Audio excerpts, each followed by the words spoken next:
To manage camera cutout visibility in Samsung Galaxy A05, first we'll need to launch our settings. Then navigate to the display. When you select it, then we can scroll down, and that way you'll be able to find camera cutout. And here you can see show camera cutout and hide camera cutout. And there's a difference on how it will look like.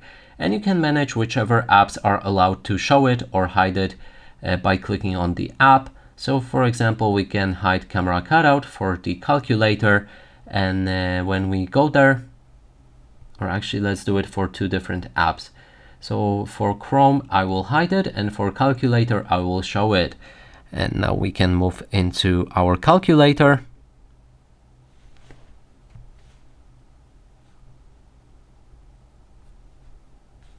As you can see, there's no cutout. And when we open Google Chrome, there's a cutout right there.